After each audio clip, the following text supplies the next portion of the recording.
Եվ այսպես, Ամերիկայի Միացյալ Նահանգները դուրս են գալիս մերձավոր արևելքից կամ նվազեցնում են իրենց ներկայությունը մերձավոր արևելքում, մեզ վրա դա ինչ ազդեցություն կարող է ունենալ։ Հարգելի հեռուստադիտողներ, ստիպված ենք հերթական անգամ արձանագրել Հայաստանի Հանրապետությունը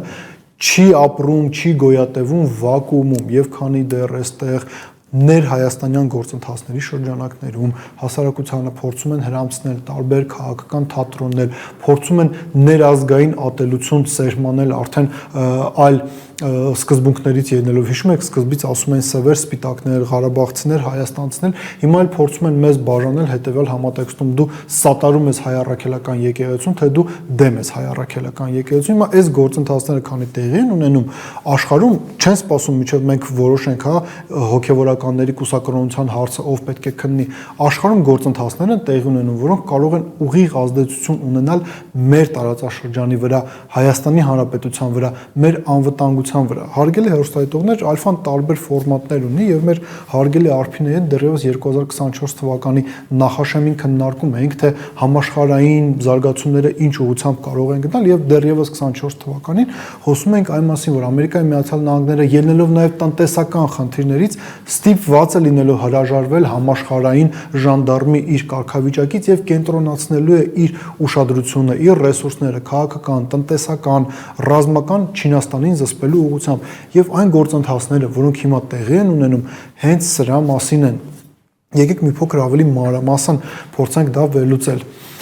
Մի քանի կարևոր հարցեր կան, որոնք ամերիկացիները պետք է կարողանան լուծել միջև կենտրոնանալ Չինաստանին զսպելու վրա։ Տեսեք,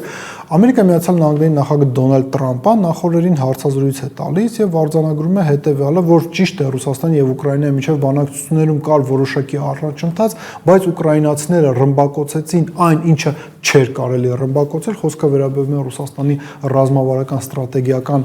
ավիացիայի մասին, ինչի արդյունքում բանակցություններում առաջընթացը զրոյացվեց։ Հարգելի հեռուստադիտողներ, իրականում սա հիանալի լեգիտիմ պատճառ է ամերիկացիների համար զրոյացնել նաեւ իրենց մասնակցությունը ուկրաինական պատերազմում կամ գոնե դադարել լինել այդ պատերազմի շրջանակներում միջնորդ։ Դժվար թե այսպիսի բաները պատահական լինեն։ Հիմա տեսեք, սա Ուկրաինայի մասով, մերձավոր արևելքի մասով, Իրանի մասով երկար ժամանակ է արդեն բանակցություններ են ընթանում Ամերիկայի Միացյալ Նահանգների եւ Իրանի միջև Իրանի միջուկային ծրագրի շուրջ։ Տրամաբանությունը ամերիկացիների որն է, որ իրանցիները չպետք է հնարավորություն ունենան ստանալ միջուկային զենք եւ բանակցությունները ընթանում են, կարծես թե ամեն ինչ տրամաբանական հունով գնում է, ճիշտ է, մի պահ ամերիկացիներն են կորտ հայտարարություններ անում, դրանից հետո Իրանի հոգեվոր առաջնորդն է արձագանքում այս ամենին, բայց այնուամենայնիվ բանակցությունները գնում են, բանակցային գործընթացը ինչ որ տրամաբանական հունով գնում է, բայց Մագատեն զեկույցով է հանդես գալիս, որում Իրանին մեղադրում է նրանում, որ իրանցիները չեն կատարում իրենց վրա ստանձնած պարտավորությունները եւ ինչ է տեղի ունենում դրանից հետո Դոնալդ Տրամպը, Ամերիկայի Միացյալ Նահանգների նախագահը, հայտարարում է, արձանագրում է այն, ինչի մասին խոսում էին այլ ամերիկացի պաշտոնյաներ, որ իսկապես Ամերիկայի Միացյալ Նահանգները կարելի է ասել մինիմումի է հասցնում իր ներկայությունը, ֆիզիկական ներկայությունը մերձավոր արևելքի մի շարք հատվածներում, մասնավորապես Իրաքում, Միացյալ Արաբական Էմիրություններում եւ դուրս են բերվում ոչ միայն դեսպանատների ներկայացուցիչները Ամերիկայի Միացյալ Նահանգների, ինչի մասին խոսում էր Դոնալդ Տրամպը իր գեղեցկուհի տիկնոջ Մելանիա Տրամպի ուղեկցությամբ, այլ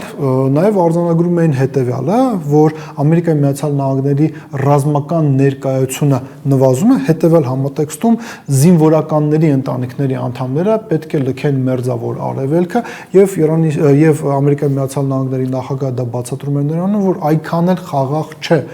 մերձավոր արևելքում, կարող են բավականին թեժ զարգացումներ լինեն։ Ինչ է դրան այդ ամենին հետևում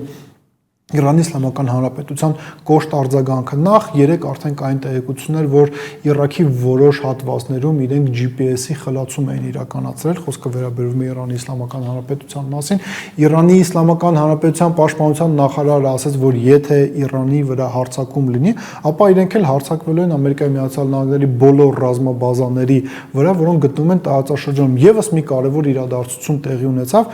վերջերս համաշխարհային մամուլը գրում էր այն մասին, որ Իրանի Իսլամական Հանրապետության հետախուզությունը հնարավորություն է ստացել իր ձեռքն է ստացել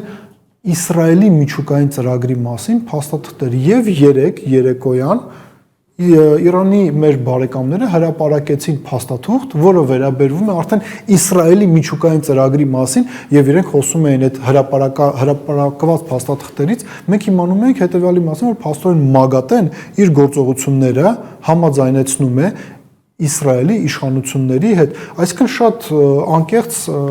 մեր Իրանի Իսլամական Հանրապետության գործընկերները փորձում են հասկացնել, որ շատ լավ հասկանում են, թե ով է կանգնած ՄԱԳԱՏԷ-ի ետևում, որ իրականում ՄԱԳԱՏԷ-ի զեկույցը, որը վերջերս ներկայացած Իրանի Իսլամական Հանրապետության դեմ, ուղղակի նպատակ ունի լեգիտիմացնել Իրանի վրա պոտենցիալ հարձակումը, կրկին ասենք, ես այս ամենի ֆոնին Ամերիկայի Միացյալ Նահանգների նախագահը հայտարարում է, որ այո, մենք ռազմական ներկայությունը տարածաշրջանում մինիմումի ենք հասցնում։ Վերադառնանք մեր զրույցի սկզբին։ Աշխարհակահաղական գործընթացներում վակուում չի լինում, եւ եթե ամերիկացիները հեռանում են ինչ-որ մի տարածաշրջանից, այդ տարածաշրջան պետք է գան այլ խաղացողներ, հետ խորհրդային միության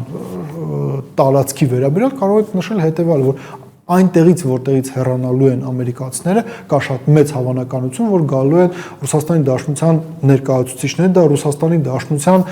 ռազմավարական հետաքրքրությունների գոտում է լինելու պատահական չէ, որ օրինակ այսօր Մարկո Ռուբիոն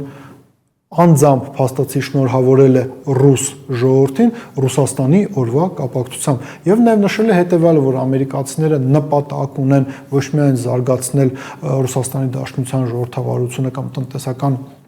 հարաբերությունները Ռուսաստանի Դաշնության հետ, այլ նաեւ նշել է, որ ամերիկացիները անկեղծ ցանկանում են Ռուսաստանի ժողովրդին բարեկեցություն եւ զարգացում։ Իհարկե ամերիկացիները շատ դեպքերում են այդպես ասում, բայց դատելով այն գործողություններից, որոնք իրական գետնի վրա են տեղի ունենում, կարող ենք արձանագրել, որ որոշ առումով երևի Մարկո Ռուբիոյի գնահատականներում կա ճշմարտություն։ Ինչևէ, արձանագրենք հետեւյալը. երկու դեպք է տեղի ունենում եւ այդ երկու դեպքերը ամերիկացիները օգտագործում են իրենց ռազմավարական ներկայությունը աշխարհի տարբեր հատվածներում գրեթե զրոյացնելու համար կամ փորձում են այդ դեպքերը օգտագործել իրենց ներկայությունը զրոյացնելու համար։ Լավ, եթե հիմա իրենք դուրս են գալու ուկրաինական ճգնաժամից,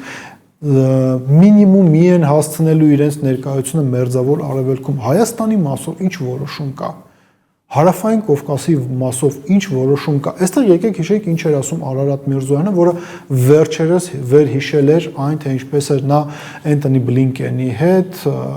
հունվարի 14-ին ստորագրել Հայաստանի եւ Ամերիկայի Միացյալ Նահանգների միջև ռազմավարական համագործակցության մասին փաստաթուղթը, հավանաբար նաեւ հիշելով այն, որ վերջերս պետդեպի մեկ այլ ներկայացուցիչ Ջոշուա Հակը այցելել էր Հայաստանի Հանրապետություն, Արարատ Միրզոյանն ասաց, որ ամերիկացի գործընկերներից իրենք ստացել են հավաստիացումներ առայն, որ ամերիկացիները որևիցե տեղ փաստորեն չեն հեռանում, նո այսպես հա ձևակերպենք, եւ որ Հայաստանի Հանրապետության հետ ռազմավարական համագործակցությունը ինքը այնուամենայնիվ շարունակելու է մնալ այն նույն մակարդակում, որը եղել է մինչ այդ։ Տեսեք, Հայաստանի Հանրապետության իշխանությունները իրենց կարող են խաբել, իրենք կարող են չեղարկել քարտեզը, փորձել չեղարկել քարտեզը, կարող են չհասկանալ, թե մենք աշխարհագրական առումով որտեղ ենք գտնվում, բայց լավ գոնե լրահոսին կարող են ծանոթանալ, նորություններ կարդալ։ Դեռևս փետրվարին Պենտագոնի ղեկավար Պիթ Հեքսեթը ասում էր, որ Ամերիկայի Միացյալ Նահանգների նոր վարչակազմի համար Եվրոպայում անվտանգություն ապահովելը առաջնահերթություն չէ։ Ամերիկացիների համար առաջնահերթությունը Չինաստանի զսպումը։ Ամփոփելով մեր զրույցը պետք է նշենք հարգելի հեռուստադիտողներ, այս ամենի համատեքստում Հայաստանի Հանրապետությունը ոչ միայն Եվրասիական տնտեսական միության անդամ է, մենք մեծ Եվրասիայի մաս ենք կազմում, թե մեր մշակութային ժառանգությամբ, թե մեր այլ արժեքներով, մենք մեծ Եվրասիայի մաս ենք, Եվրասիա, որտեղ չկա Ամերիկայի Միացյալ Նահանգներ, եւ որքան շուտ Հայաստանի Հանրապետությունը որպես պետություն իր ճիշտ տեղը քարտեզի վրա հասկանա, որքան շուտ մենք հասկանանք, որ մենք իսկապես մեծ Եվրասիայի մաս ենք դրանից բխող բոլոր հետևանքներով, այնքան ավելի հեշտ մենք կարողանանք պահպանել թե մեր տարածքային ամբողջականությունը եւ թե ինքնիշխանություն եւ որ ամենակարևորը նաեւ մեր հայկական ինքնությունը։ Մտածեք այդ մասին։